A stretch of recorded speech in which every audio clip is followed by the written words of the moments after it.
समरिया लेके बेन अरे सोई नाचे लला अहीर को बनबे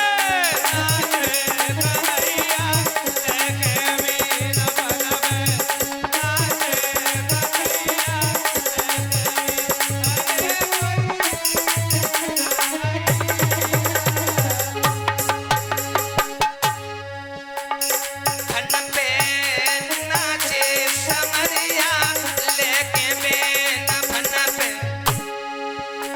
नाचे कन्हैया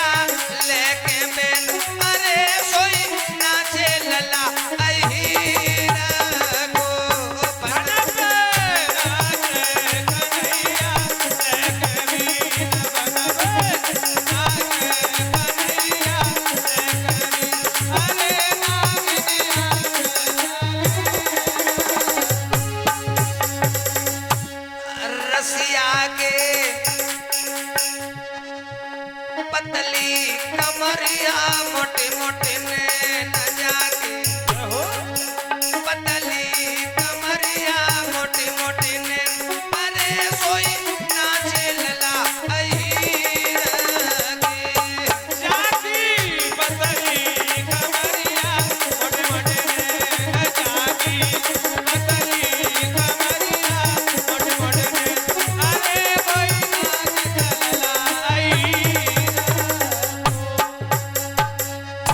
रखना प्यारे श्रोता बंधु, जब कालिया के फन पर लात का प्रहार करते हैं तो याद रखना मुंह से रक्त निकलता है। तो श्याम सुंदर को ऐसा लग रहा है कि जैसे इनके कोई बेटा, ऐसे लग रहा है कि जैसे इनकी कोई महावर लगाए रहा है।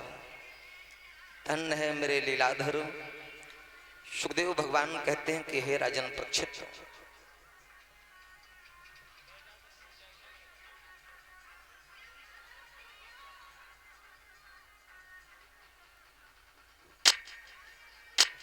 अरे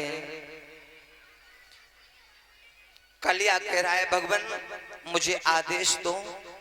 कालिया तुम हमें जल से बाहर ले चलो।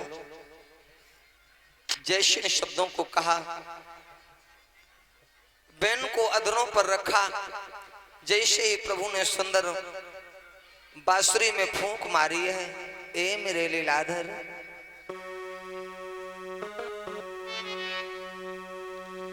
ब्रह्मभूता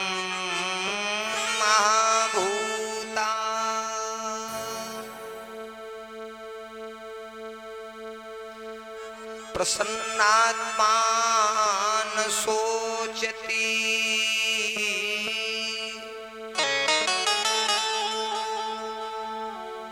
समा सर्वेषु भूतेषु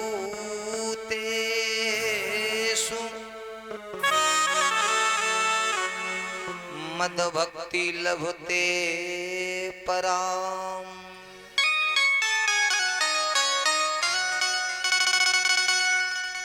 भगवान मुरली मनोहर घनश्याम गीता में कहते हैं, प्राणी का जब ज्ञान चरम सीमा पर परिणत हो जाता है तो उसका राग और द्वेष दोनों खत्म हो जाता है।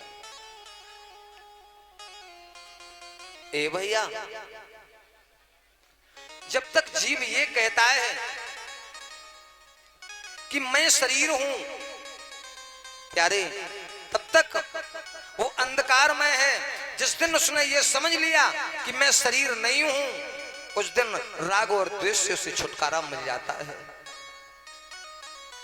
परमात्मा के जब दर्शन हुए तो कालिया समझ गया कि जो पीड़ा हो रही है ये मेरे शरीर को हो रही है।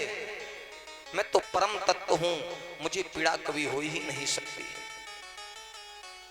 वो मुरली की धुन यशोदा मैया के कानों में पड़ी। भैया बलराम ने समझाया कि मां देख मेरा श्याम सुंदर आ रहा है। तब तक कालिया जो था वो जल से बाहर निकल के आया।